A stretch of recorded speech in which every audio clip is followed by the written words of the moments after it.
How you doing, YouTube? Matt Massive Beer Reviews back with a little bit of Homebrew Wednesday up in this piece in the form of Hazie IPA.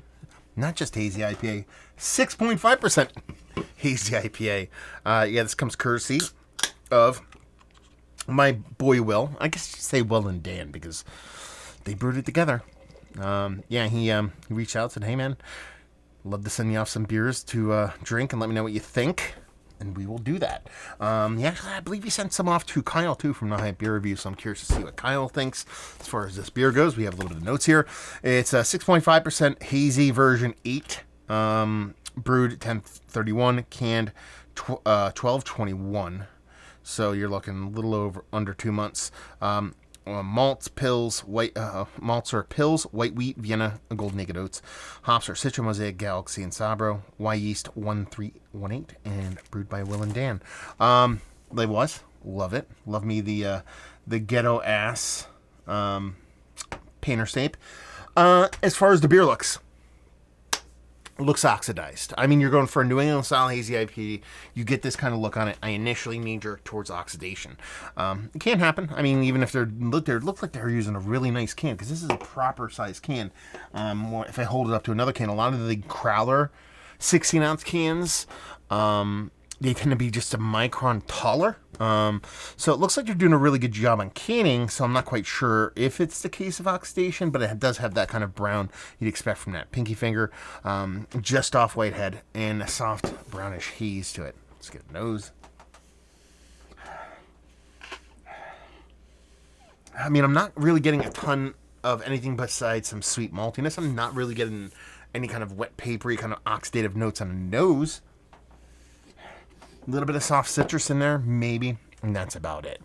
Let's dive in. Cheers.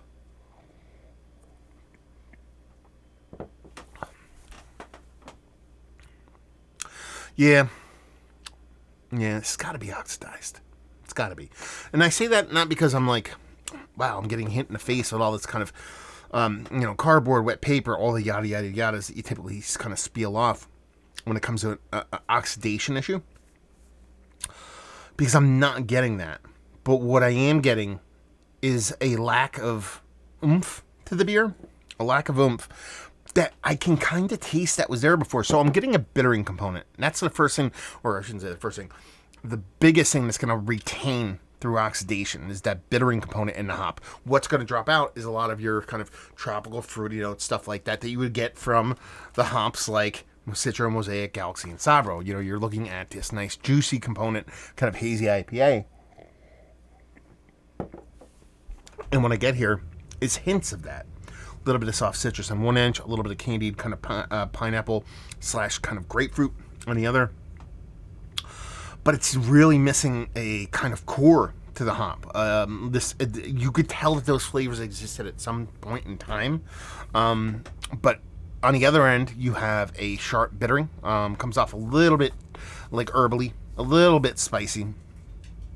And there is a subtle amount of oxidation, not that much in the actual taste, but what happens with a lot of these beers is they actually oxidize to the point where all those kind of sharp, fruity flavors drop off, but that wet, papery, kind of typical oxidation maltiness that kind of almost gets propped up by the oxidation comes through. There's like this gap, this period of time between when they drop off and those other parts of the oxidation kind of come through, and I think that's where this beer is sitting right now.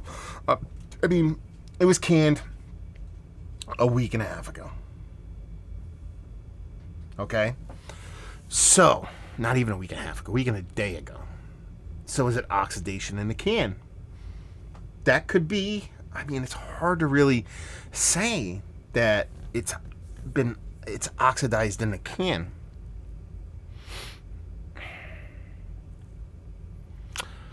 I'm curious. I'm curious to see what Dan will say about this one, because it's obviously if you go strictly by what's on the label, it's a hazy IPA. Technically, by all accounts, this is a hazy IPA through taste because it's a hazy beer and it tastes of what an IPA. The characteristics of an IPA, but it's hop forward,